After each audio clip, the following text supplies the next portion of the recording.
I came out of poverty. Those times we were so poor.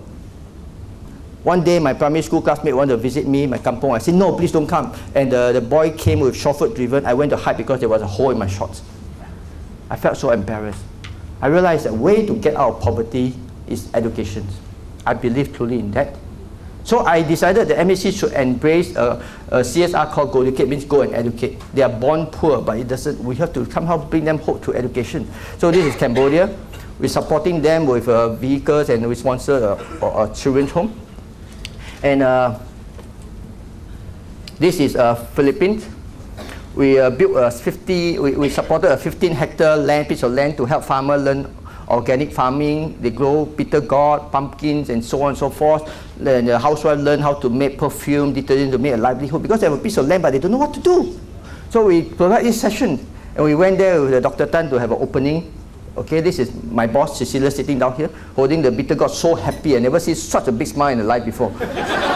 Okay, and then the farmer said, we need a dog, we need a caravel. I said, what is a caravel? Is it a tractor? No, it's a buffalo.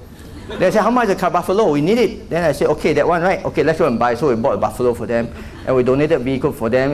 And when there's a typhoon hit and so on, flood, we have feeding program for them. So these are what we do for farmers in Philippines. And of course, the kids, when their mother comes to Singapore as domestic servant, they're left in the street. What happened to your kids when you go to work? They go to McDonald's, but for this, they got into drugs, they got into all kind of things, But they are musically talented, so we give them music instrument, donated music instrument. So when they get together now, they practice music, they can earn little money from birthday and wedding and so on. And Channel News Asia went and did a documentary about them called Once Upon a Village. I went there, I saw the way they do it and was very touched. We decided to sponsor their studio as well.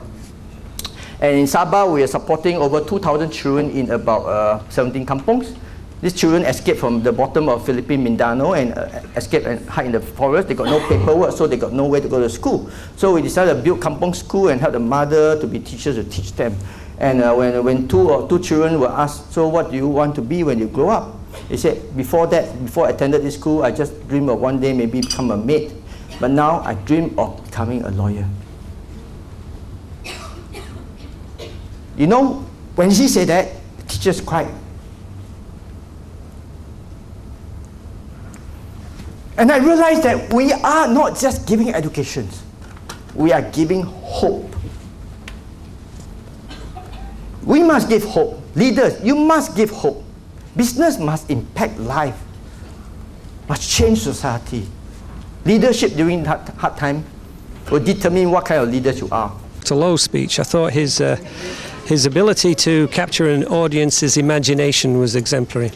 I think the history of himself, his openness, his transparency, his sense of humour, and the advice that he gave to teachers is very important. And that advice you'd like to think teachers would and school leaders would share with their children. If you get knocked down, you pick yourself up. If you get knocked down again, you pick yourself up again, and you keep rubbing yourself off until eventually you make it through.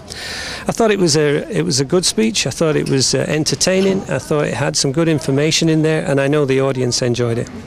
Also found Dr. Lau very, very amusing, but I love people who present from the heart, because I think that really the future of anything, education, anything really, is about being able to touch your heart and being able to be proud enough of your failures to be able to talk about them with the entire world. I think we hear and see a lot about people being successful, but we have absolutely no idea how they attain that success. Successful event is where you actually feel the energy level of the hall being very high. There's a lot of laughter, yet in between the laughter, like what Dr. Low did, was a lot of serious thoughts and reflections. And I think that's a big takeaway. For the doctor's presentation, I must say he's very witty, very passionate about what he's doing. And one thing I like about his presentation is that he talks about integrity. To be able to fulfill your integrity and not to let people down, I think it's a very important attribute of a person, and also at the same time having that lecture in the afternoon is not easy, but he's able to interject us and give us a lot of energy because of his very interesting and funny stories. So I really enjoy coming, and no regrets. What I value was the authentic nature of his sharing. That being the letter A, his authentic is genuine and very credible.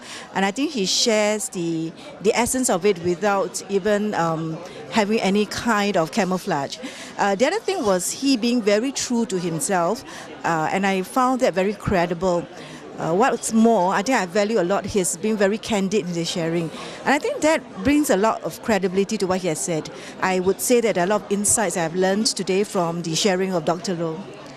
You know, people like Dr. Low Lee Yong, I think he's one speaker that, you know, has left a deep impression with a lot of audience, judging at the responses from the audience that I talked to.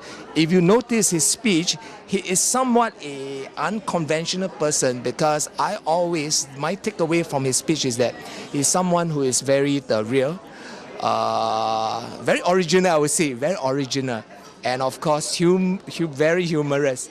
And one thing I always tell him, that Dr. Low, your joke really carries a lot of substance. It's something whereby, you know, we have to think, you know, not just listening only, but after that we still have to digest. Wow, Dr. Low, I can't wait to, you know, invite you again for our next event. Get connected with Dr. Low Lee Yong.